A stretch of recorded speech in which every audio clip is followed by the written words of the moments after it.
जय श्री राम। मैं अपने सामने बैठे राम भक्त हनुमान को प्रणाम करता हूँ। रामचरितमानस का पंचम सोपान सुंदर कांड इतना प्रभावशाली है। वो कलयुग के सारे दुखों संकटों को हरने की शक्ति रखता है। बस प्रभु कहते हैं कि भाव से सुनो या गाओ और मैं तुम्हारा। और भाव को जागृत करने का सबसे सरल उपाय है कि हम जो भी प्रभु के बारे में बोलते या सुनते हैं उसको जानें और समझें। जानने और समझने से शब्द मंत्र का रूप ले लेते हैं और भक्ति के भाव बहाना शुरू कर देते हैं। और भक्ति भाव से बड़ा कोई भाव नहीं है। जन जन के हृदयों में उसी भक्ति भाव को जगाने के लिए सुंदरकांड की सूक्ष्म रूप से व्याख्या करने का निश्चय लिया है। प्रतिदिन हर मानस को 10 से 15 मिनट का समय सुंदरकांड के लिए देना ही चाहिए। अतः सुंदरकांड की चौपाइयों की व्याख्या को अलग अलग भागों में आप सभी को समझाएंगे और उसकी एक श्रृंखला बनाएंगे ताकि जन जन उसका अर्थ समझ सके। और जब भी सुंदरकांड सुने तो बस सुने नहीं, महसूस करें, दिमाग में उसका चित्रण भी करें, जिससे हनुमान बाबा की कृपा प्राप्त होगी और हर सुनने वाला सदा सुखी और निरोगी रहेगा। और आप लोग भी हमारे इस शुभ काम में इन वीडियोस को ज़्यादा से ज़्यादा लोगों तक पहुंचाएं और पुण्य के भागी बने। जय श्री राम।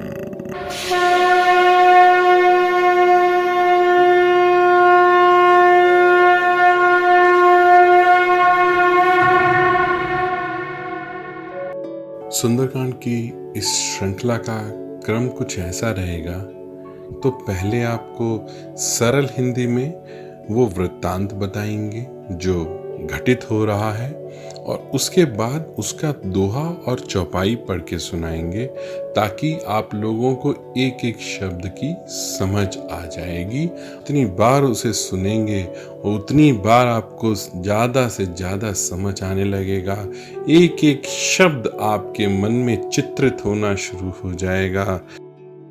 आइए आपको त्रेता युग में ले चलते हैं, जहां माता सीता की खोज में हनुमान जी वानर सेना के साथ में समुद्र के तट पर पहुंचे हैं और जटायु के बड़े भाई संपाति ने सीता माता को 100 योजन से अशोक वाटिका में बैठा देखा है और कहा है जो बुद्धि निधान होगा और 100 योजन समुद्र लांघ सकेगा वही श्री राम जी का कार्य कर सकेगा।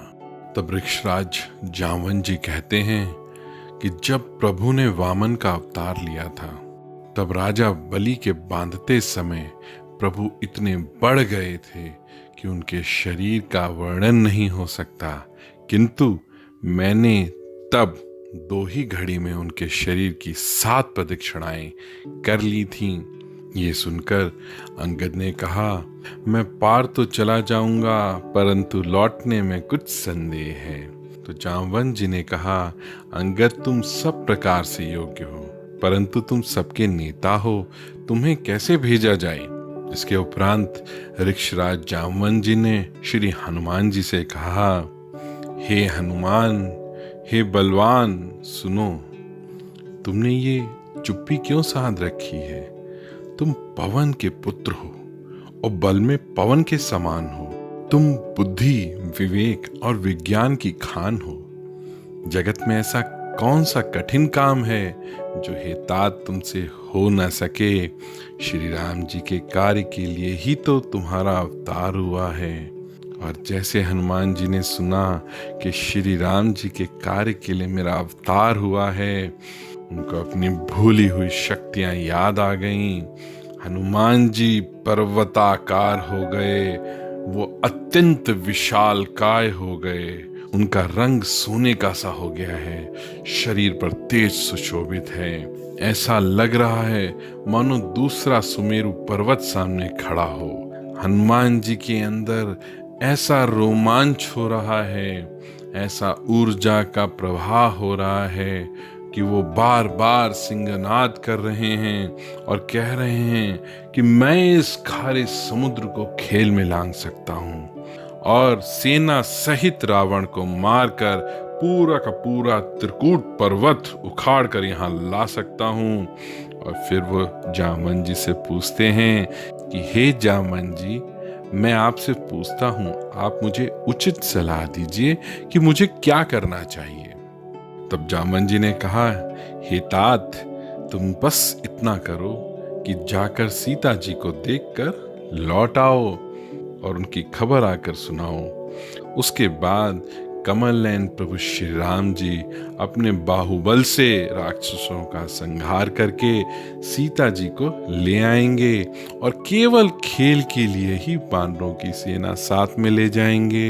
वानरों की सेना साथ लेकर राक्षसों का संहार करके जब श्री राम जी सीता जी को ले आएंगे, तब देवता और नारद आदि मुनि भगवान के तीनों लोकों को पवित्र करने वाले सुंदर यश का बखान करेंगे और जिसे सुनने, गाने, कहने और समझने से मनुष्य परम पद पाते हैं। ऐसा श्री रघुवीर के चरण कमल के भौरे तुलसीदास जी गा रहे हैं। वो कहते हैं कि श्री रघुवीर का यश जन्म मरण रूपी रोग की अचूक दवा है और जो पुरुष और स्त्री इसे सुनेंगे, त्रिशरा के शत्रु श्री राम जी उनके सब मनोरथों को सिद्ध कर देंगे।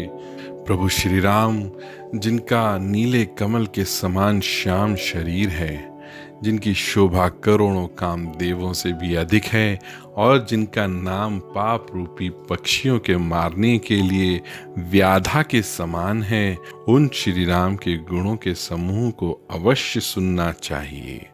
आइए अब आपको इनकी दोहा और चौपाई सुनाते हैं। बलि बांधत प्रभु बाड़ेउ, सो तनु बरनि न जाई। उभय घरी महदीनी, सात प्रदक्षिण धाई।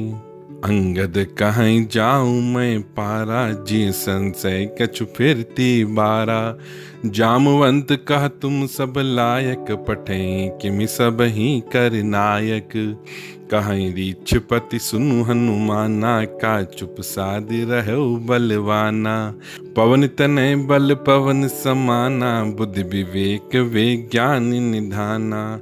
कवन सुकाज कठिन जग माही, जो नहीं होई तात तुम पाई।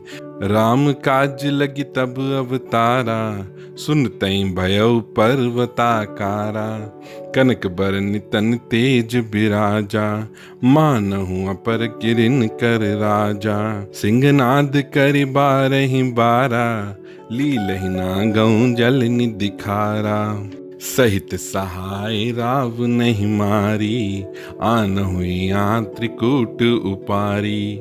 जामवंत मैं पूछूं तो ही, उचित सिखावन दीजौ मोही। इतना करहु तात तुम जाई, सीत ही देखि कहूँ सुधियाई। तब निज भुज बल राजीव नैना, कौतुक लागी संग कपिसेना। कपिसेन संग संघारि, निशिचर राम सीतहि आनी हैं। त्रैलोक पावन सुजस, सुर मुनि नारदादि बखानी हैं। जो सुनत गावत कहत समुझत, परम पद नर पावई। रघुवीर पद पाथोज, मधुकर दास तुलसी गावई। भव भेषज रघुनाथ जसु, सुनई जे नर अरु नारी। तिन कर सकल मनोरथ सिद्ध करई त्रिशिरारी। नीलोत्पल तन श्याम काम कोटि शोभाधिक। सुनिय तासु गुण ग्राम जासु नाम अग खगवधिक।